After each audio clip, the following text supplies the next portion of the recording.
안녕하세요. 양스텔라입니다.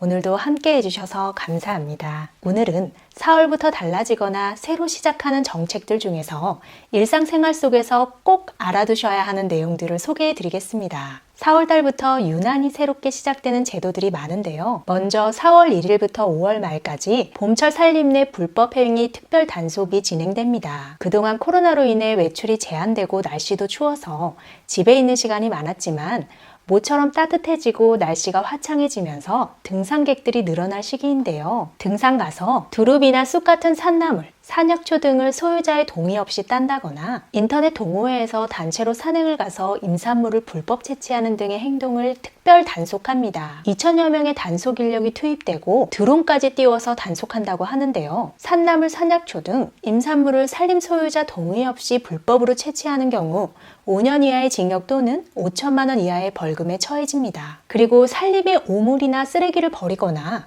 화기 등을 지니고 산에 들어가면 산림보호법에 따라 최대 100만 원 이하의 과태료가 부과됩니다. 4월 1일부터 특별 단속이 시작되니까 등산하시는 분들은 무심코 산나물 캐다가 드론에 촬영되지 않도록 각별히 주의하셔야겠습니다. 다음으로 전국 모든 지하철 승강장의 초미세먼지 농도가 실시간으로 측정돼서 공개됩니다. 2019년 4월에 실내 공기질 관리법이 공표됐고 2년이 지난 올해 4월 1일부터 시행되는데요. 지하철역은 승강장의 초미세먼지 농도를 연속 측정함과 동시에 그 결과를 공개하도록 법으로 정해졌습니다. 초미세먼지 측정기기 설치 의무를 위반하거나 결과를 공개하지 않는 경우에는 최대 500만 원의 과태료가 부과되는데요. 승강장 대합실에서도 손쉽게 초미세먼지 농도를 확인할 수 있도록 별도의 공기질 정보 표출 장치가 설치되고 지하철을 이용하는 승객을 포함한 모든 국민이 실내 공기질 관리 종합 정보망에서 지하철역의 초미세먼지 농도를 실시간으로 확인할 수도 있습니다. 세 번째는 광역 알뜰 교통카드 명칭이 알뜰 교통카드로 변경되면서 수도권이나 대도시뿐만 아니라 전국 여러 지역으로 확대되고 혜택도 늘어납니다. 현재 보행 자전거 등 이용거리를 기반으로 지급되는 기본 마일리지에 더해서 추가로 마일리지를 지급하는 제도가 4월 1일부터 새로 도입됩니다. 우선 오전 6시 30분까지 대중교통을 이용할 경우 기본 마일리지 에 추가로 50%가 더 지급되는데요. 그래서 이른 시간대에 출근 및 통학하는 대중교통 이용자들의 교통비 부담이 줄어들고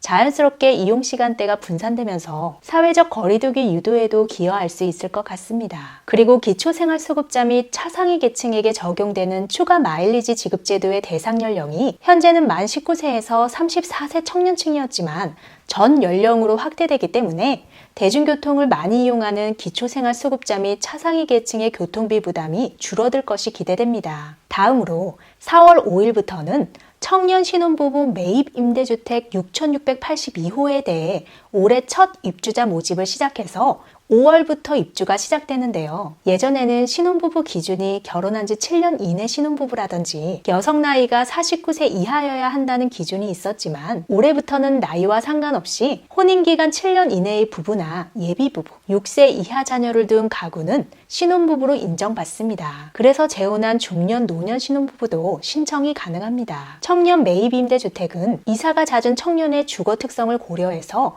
에어컨, 냉장고, 세탁기 등 풀옵션으로 공급하고 시세의 40에서 50% 수준의 임대료로 생활할 수 있습니다. 신청은 한국토지주택공사 청약센터에서 하실 수 있습니다. 다섯 번째는 전문대에서도 석사학위를 취득할 수 있는 마이스터대가 시범 운영됩니다. 정부에서 고숙련 전문기술 인재 양성을 위해 만들어진 제도인데요. 전문대학의 일부 학과에서 고숙련 전문기술 인재 육성을 위해 직무 중심의 고도화된 교육과정을 편성하겠다는 계획인데요. 5개 전문대학에 각 20억씩 총 100억 원을 지원한다고 하는데 어떤 대학에서 어떤 과목이 선정될지 저도 궁금하네요. 제도가 잘 정착돼서 학력 중심의 사회에서 고숙련 전문기술자도 대우받는 사회로 변화됐으면 좋겠습니다. 다음으로 4월 17일부터는 안전속도 5030 제도가 전국적으로 시행되는데요. 보행통행이 많은 주거지역, 상업, 공업지역 등의 도심도로의 제한속도가 일반 도로는 50km, 주택가 등 이면도로는 30km로 줄어듭니다. 그래서 운전하시는 분들이 도시부 내에서 주행할 때에는 경우에는 도로 구간별로 설치된 최고 속도 제한 교통안전 표지에 따르면 되고, 별도의 속도 표지가 설치되지 않은 경우에는 50km 이내로 주행하시면 됩니다. 평소처럼 달리다가 제한 속도보다 시속 15km가량 빨리 달리다 가속 카메라에 찍힌 승용차는 범칙금 4만 원을 내라는 고지서를 받을 수 있습니다. 7번째는 4월 1일부터 국민행복카드, 아이행복카드가 하나로 통합되는데요. 기존에는 임신 출산할 때 국민행복카드를 발급받아서 건강보험에서 지원하는 진료비 바우처를 사용하고, 아이가 성장하면 아이행복카드를 새롭게 발급받아서 보육료나 유아학비 바우처를 사용해야 했지만, 앞으로는 한 번 국민행복카드를 발급받으면 17종 바우처 사업에 계속 사용할 수 있게 됩니다. 그리고 기존에는 국민행복카드와 아이행복카드를 발급하는 카드사가 나뉘어져 있었는데요. 이번에 변경되면서 국민행복, 아이행복카드를 발급하던 모든 카드사에서 국민행복카드를 발급하게 됩니다. 이 외에도 정부와 지자체가 지원하는 300여 종의 복지 지원 서비스를 한 번에 확인하고 신청할 수 있는 보조금 24가 본격적으로 개통되고, 건강보험 적용 확대, 중증장애인 근로자 출퇴근 비용 지원 시범 사업 시행, 아이디어 탈취행위 세배 배상 제도 등 여러 가지 제도들이 4월 달부터 변경되거나 신설됩니다. 끝까지 시청해 주셔서 감사합니다. 영상이 유익했다면 주변 분들에게 공유해 주시고, 다음 영상에서 우리 또 만나요. 오늘도 행복하세요.